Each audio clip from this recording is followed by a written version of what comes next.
حضور اکرم صلی اللہ علیہ وسلم نے غزوہ بدر کے بعد 10 صحابہ کرام کا ایک قافلہ مکہ المکرمہ کی طرف بھیجا تاکہ وہاں کے کفار کے حالات معلوم کر سکیں۔ حضور اکرم صلی اللہ علیہ وسلم کے یہ جانثار مدینہ المنورہ سے روانہ ہوئے تو جب یہ اصفان اور مکہ کے درمیان ہدا جگہ پر پہنچتے ہیں جہاں رجیع نامی کنواں ہے، جب یہ وہاں پہنچے تو اس جگہ پر بنو حذیل کے ایک قبیلے نے، بنو لحیان نے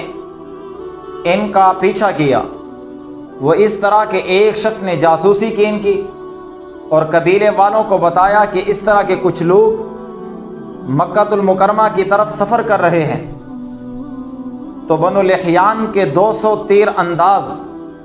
حضور اکرم صلی اللہ علیہ وسلم کے جانثاروں کا پیچھا کرتے ہوئے رجعی کے مقام پر پہنچے۔ تو جب وہاں پہنچتے ہیں تو راستے میں انہوں نے دیکھا کہ کھجور کی گٹھلیاں پڑی ہوئی ہیں۔ وہ اتنے ذہین اور عقل مند لوگ تھے،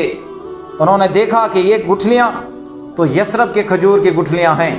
مدینہ المنورہ کی کھجور کی گٹھلیاں ہیں۔ انہوں نے پیچھا شروع کیا۔ صحابہ کرام کی اس وقت امیر عاصم بن ثابت رضی اللہ تعالی عنہ تھے، وہ ان کے امیر تھے۔ انہوں نے جب دور سے دیکھا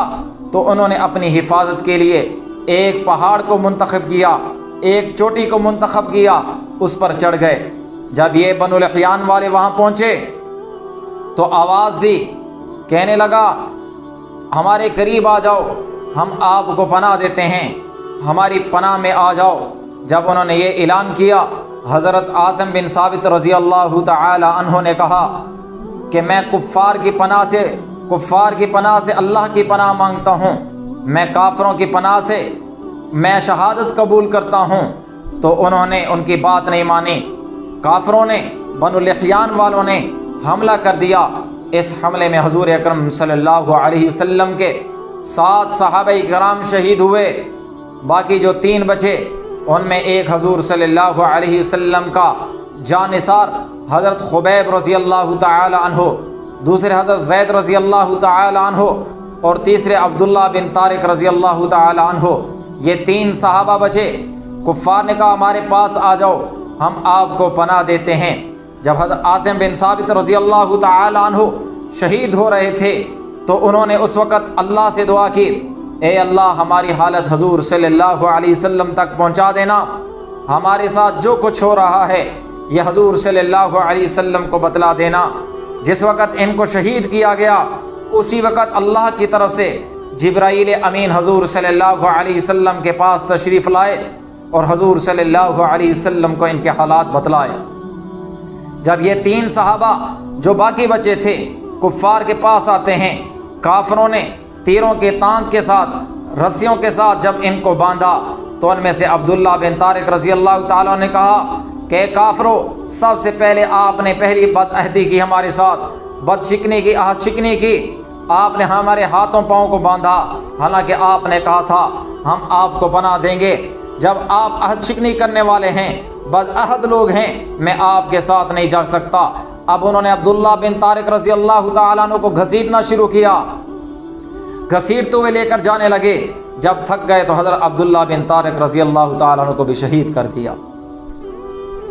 اب بنو لحیان والے حضرت خبیب رضی اللہ تعالیٰ عنہ کو، حضرت زید رضی اللہ تعالیٰ عنہ کو مکہ لے گئے۔ مکہ میں اعلان کر دیا کہ ان کا کوئی خریدار ہے۔ ان کے اپنے قیدی مکہ والوں کے پاس تھے، تو مکہ والوں نے حضرت زید رضی اللہ تعالیٰ عنہ کو صفوان بن امیہ نے 50 اونٹوں کے مقابلے میں خرید لیا۔ اسی طرح حضرت خبیب رضی اللہ تعالیٰ عنہ کو حارث کے خاندان نے خرید لیا۔ تو حضرت خبیب رضی اللہ تعالیٰ عنہ کے بارے میں حضرت زینب رضی اللہ تعالیٰ عنہ روایت کرتی ہیں، وہ کہتی ہیں کہ میرے والد کے قتل کے بدلے میں ان کو خریدا گیا تھا۔ یہ حضرت زینب رضی اللہ تعالی عنہ حارث کی بیٹی تھی، کہنے لگی کہ حضرت خبیب رضی اللہ تعالی عنہ کو میں نے دیکھا ایک دن، یہ بعد میں ایمان لائی، پہلے ایمان نہیں لائی تھیں، کہتے ہیں جب میں ایمان نہیں لائی تھی یہ ہمارے پاس قیدی تھا، تو میں نے ایک دن اس کو کمرے میں دیکھا کہ اس کے پاس انگوروں کا خوشہ پڑا ہوا ہے، یہ اس میں سے کھا رہے ہیں، اتنا بڑا خوشہ کہ انسان کے سر سے بھی بڑا خوشہ ہے۔ میں نے اس کو دیکھا کہ اس کے ہاتھ بندھے ہوئے تھے، اس کے پاس جو انگور رکھے ہوئے تھے اس وقت مکہ میں ان انگوروں کا یا کسی اور قسم کے انگور یا پھل موجود نہیں تھے، یہ اللہ کی طرف سے ان کے لیے غیبانہ روزی تھی، جس طرح مریم علیہ السلام کے لیے اللہ نے غیبانہ روزی دی تھی۔ تو یہ اللہ کے نیک بندے غیبانہ روزی میں سے انگور کھا رہے تھے، حالانکہ ہاتھ بندھے ہوئے، کمرے میں جانے کے لیے کوئی رستہ نہیں، مکہ میں ابھی انگور کا پھل نہیں، تو ان کے پاس انگور موجود، وہ انگور کھا رہے ہیں۔ حضرت زینب رضی اللہ تعالیٰ عنہ کہتی ہیں میں اس وقت گھر میں موجود تھی، یہ ہمارے گھر میں قیدی تھے، تو میرے بھائیوں نے ان کو قید میں رکھا ہوا تھا، تو ایک دن جب ان کا موت کا وقت قریب آیا، یہ ذی القعدہ کے مہینہ میں قید ہوئے تھے، ذی القعدہ کا مہینہ، ذی الحجہ کا مہینہ، محرم الحرام کا مہینہ، یہ کافروں کے ہاں بھی حرمت والے مہینے تھے، وہ اس مہینے میں خون ریزی نہیں کیا کرتے تھے، تو انہوں نے جب ذی القعدہ میں ان کو خریدا تو ان کو اس لیے رکھا کہ جب محرم کا مہینہ گزرے گا ہم اس کو سزا کے طور پر قتل کریں گے، شہید کریں گے۔ تو جب ان کی شہادت کا وقت قریب آیا تو حضرت زینب رضی اللہ تعالیٰ عنہ کہتی ہیں حضرت خبیب رضی اللہ تعالیٰ عنہ نے مجھ سے اس طرح مانگا تاکہ اپنے زیر بال نافوں کو، زیر ناف بالوں کو صاف کیا جا سکے، تو میں نے جب اس کو اس طرح دیا، میرا بچہ ہمارے قریب کھیلتا ہوا اس کے پاس پہنچا، میرا دھیان نہیں تھا، میں نے اچانک دیکھا حضرت خبیب رضی اللہ تعالیٰ عنہ کے ہاتھ میں اس طرح ہے، بچہ گود میں بیٹھا ہوا ہے، ماں کا دل پھڑکا، ماں نے کہا اب یہ تو ہمارا دشمن ہے، ہم اس کو شہید کرنے کے لیے تیار ہیں، اس کے ہاتھ میں اس طرح ہے، گود میں میرا بچہ ہے، اب میرے بچے کا کیا بنے گا۔ حضرت خبیب رضی اللہ تعالیٰ عنہ جب انہوں نے دیکھا کہ اس کی ماں تڑپ رہی ہے، اس کا چہرہ تبدیل ہو گیا ہے کہ بچہ بھی اس کے قریب، اب یہ اپنے بدلے میں بچے کو کہیں نقصان نہ پہنچا دے، کہیں بچے کو ہلاک نہ کر دے۔ حضرت خبیب رضی اللہ تعالیٰ نے جب دیکھا تو حضرت خبیب نے کہا کہ تو کیا سوچتی ہے کہ میں تیرے بچے کو نقصان پہنچاؤں گی، اس کو میں قتل کر دوں گا؟ نہیں نہیں، اس کو میں قتل نہیں کروں گا، یہ میرے لیے روا نہیں، یہ ہمیں زیبا نہیں دیتا، اللہ نے چاہا اس کو کوئی تکلیف نہیں پہنچے گی۔ حضرت زینب رضی اللہ تعالیٰ عنہ کہتی ہیں میں نے کئی قیدی دیکھے لیکن اچھا قیدی حضرت خبیب کی طرح کوئی نہ دیکھا۔ حضرت خبیب رضی اللہ تعالیٰ عنہ کو حرم سے باہر لے کر جانے لگے، حرم کے احترام میں جب باہر لے کر جانے لگے ان کے لیے وہاں ایک گڑھا کھودا گیا، بہت ہی گہرا گڑھا، اس میں ایک لمبا سا ڈنڈا کھڑا کر دیا گیا، لکڑی کھڑی کر دی گئی، سولی کا گھاٹ بنا دیا گیا۔ حضرت خبیب رضی اللہ تعالیٰ عنہ کو وہاں لے کر جانے لگے۔ حضرت خبیب رضی اللہ تعالیٰ عنہ نے کہا اگر آپ مجھے مہلت دو تو میں 2 رکعت نماز پڑھ لوں۔ انہوں نے حضرت خبیب رضی اللہ تعالیٰ عنہ کو مہلت دی۔ حضرت خبیب رضی اللہ تعالیٰ عنہ نے 2 رکعت نماز پڑھی۔ نماز پڑھنے کے بعد کہا کہیں آپ کے دل میں یہ گمان نہ گزرے کہ حضرت خبیب رضی اللہ تعالیٰ عنہ موت سے ڈر گیا، شہادت سے ڈر گیا، ورنہ میں کتنی لمبی رکعت پڑھتا، میں نے مختصر کر دی تاکہ آپ کو میرے خوف کا وہم و گمان نہ ہو۔ تو آج بھی آپ کی جیلوں میں آدمی کو سزائے موت ہوتی ہے، موت کی سزا سے پہلے جو 2 رکعت نماز پڑھی جاتی ہے وہاں جیلر ان کو صفائی کے لیے اوزار دیتے ہیں، پھر ان کو نماز پڑھاتے ہیں۔ یہ وہی نماز ہے جو حضرت خبیب رضی اللہ تعالیٰ عنہ نے پھانسی گھاٹ پر چڑھنے سے پہلے پڑھی تھی، آج تک وہی یادگار آ رہی ہے کہ جس کو موت کی سزا سنائی جائے وہ توبہ استغفار کرے، 2 رکعت نفل پڑھے، اللہ سے گناہوں کی معافی مانگے، اپنے درجات بلند کرنے کے لیے اللہ سے دعا مانگے۔ یہ وہی نماز ہے جو حضرت خبیب رضی اللہ تعالیٰ عنہ نے شروع کی تھی۔ حضرت خبیب رضی اللہ تعالیٰ عنہ نے جب نماز پڑھی تو کفار اس کو مقتل گاہ کی طرف لے کر جانے لگے۔ حضرت خبیب رضی اللہ تعالیٰ عنہ کو بعض روایات میں آتا ہے کہ سولی پر لٹکا دیا گیا، بعض روایات میں آتا ہے کہ سولی کے رسی پر لٹکایا گیا، پھر 40 جو کفار کے سردار تھے، جن کے بڑے بڑے سردار بدر کے میدان میں قتل کر دیے گئے تھے، انہوں نے بدلہ لینے کی غرض سے حضرت خبیب رضی اللہ تعالی عنہ کے جسم پر نیزے لگائے، جسم لہو لہان کیا گیا، پھر حضرت خبیب رضی اللہ تعالی عنہ کو پھانسی دی گئی۔ روایات میں آتا ہے وہ کیا منظر ہوگا کہ حضرت خبیب رضی اللہ تعالیٰ عنہ وہ محبوب حضور صلی اللہ علیہ وسلم کے جانثار، انہوں نے اس وقت دعا کی، اے اللہ میرا حال حضور صلی اللہ علیہ وسلم سے بیان کر دینا، میرا پیغام اور میرا سلام حضور صلی اللہ علیہ وسلم تک پہنچا دینا۔ پھر خبیب رضی اللہ تعالیٰ عنہ نے اشعار پڑھے۔ کیا اشعار پڑھے؟ کہنے لگا جب میں دنیا سے جا رہا ہوں اس حالت میں کہ میں مسلمان ہوں، اللہ کا فرما بردار ہوں، تو مجھے اپنی جسم کی کوئی غرض نہیں، مجھے کوئی فکر نہیں میرا رخ کس طرف ہے، میں کس طرف منہ کر کے مر رہا ہوں، لیکن اگر میرا جسم مسلمان ہے، میرا دل ایمان والا ہے، تو میرے ٹکڑے ٹکڑے میں اللہ برکت عطا کر دے گا۔ کیسا خبیب تھا؟ روایات میں آتا ہے حضرت خبیب رضی اللہ تعالیٰ عنہ کو جب پھانسی کی رسی ان کی کسی گئی، سانس رکنے لگا تکلیف کی وجہ سے، ان کا چہرہ بیت اللہ سے دوسری طرف مڑا، اسی وقت کہا اے اللہ میرا چہرہ بیت اللہ سے نہ موڑنا، میری موت کے حالت میں بھی میرا چہرہ بیت اللہ کی طرف رہے۔ پھر لوگوں نے دیکھا جب ان کو پھانسی دی گئی، مرنے کے بعد بھی ان کا چہرہ بیت اللہ کی طرف تھا۔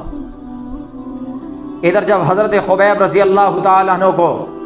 سزا دی گئی، ادھر حضور صلی اللہ علیہ وسلم کے پاس وحی اتری۔ حضور صلی اللہ علیہ وسلم وحی کی کیفیت میں حضور صلی اللہ علیہ وسلم نے فرمایا السلام علیکم ورحمۃ اللہ وبرکاتہ، کہ حضرت خبیب رضی اللہ تعالیٰ عنہ کے سلام کا جواب دیا۔ حضور صلی اللہ علیہ وسلم نے صحابہ کرام کو بتلایا حضرت خبیب رضی اللہ تعالیٰ عنہ شہید کر دیے گئے۔ اب حضرت خبیب رضی اللہ تعالیٰ عنہ کی لاش وہاں لٹکی رہی، وہاں کفار ان کی حفاظت کرتے رہے، 60 کفار وہاں کھڑے رہے تاکہ اس کی کوئی لاش لے کر نہ جا سکے، دنیا کے لیے عبرت گاہ بن سکے، عبرتناک بن سکے کہ کفار کے مقابلے میں جو کھڑا ہوگا اس کا یہی حشر و انجام ہوگا۔ حضور صلی اللہ علیہ وسلم نے صحابہ کی مجلس میں کہا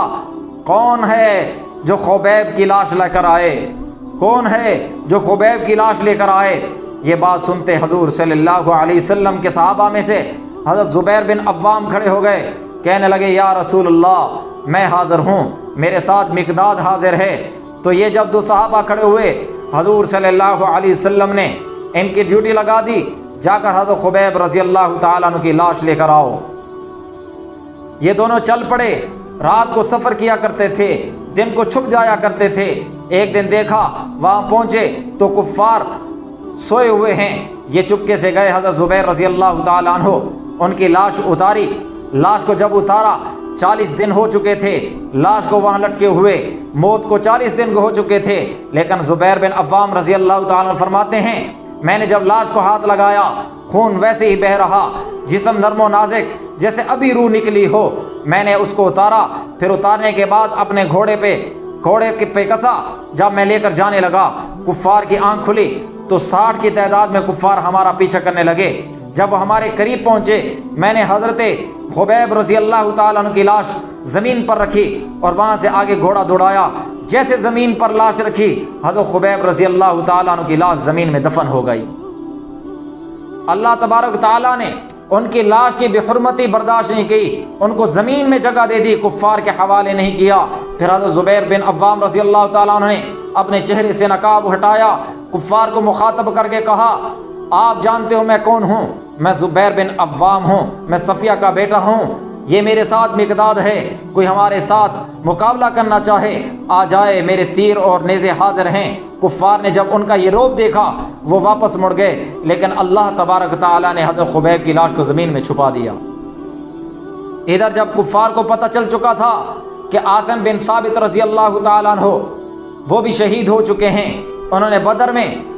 بدر میں کفار کے بڑے سردار عقبہ ابن ابی معیط کو قتل کیا تھا۔ انہوں نے کہا ابھی ہمارے لیے ثبوت کے طور پر عاصم بن ثابت کا یا سر کٹ کر لے کر آؤ یا کوئی اور جسم کا حصہ، تاکہ ہمیں معلومات مل سکیں کہ وہ واقعی شہید ہو چکا۔ کافر کے کفار جب ان کی لاش کے قریب گئے پہاڑی پر تو دیکھا وہاں شہد کی مکھیوں نے آگے سے آڑ بنائی ہوئی ہے، وہاں سایہ بنایا ہوا ہے، کوئی ڈر کی وجہ سے ان مکھیوں کے قریب نہیں جا سکتا۔ اللہ تبارک تعالیٰ نے حضرت عاصم بن ثابت رضی اللہ تعالیٰ عنہ کی یوں حفاظت فرمائی۔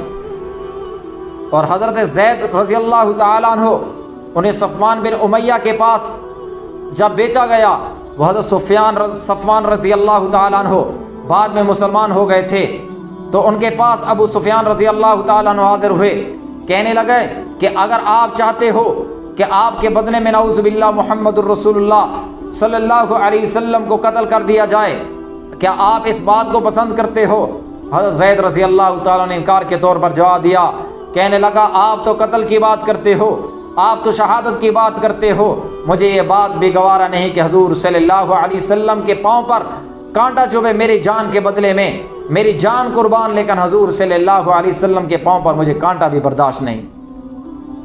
تو صحابہ کرام نے حضور اکرم صلی اللہ علیہ وسلم کے لیے،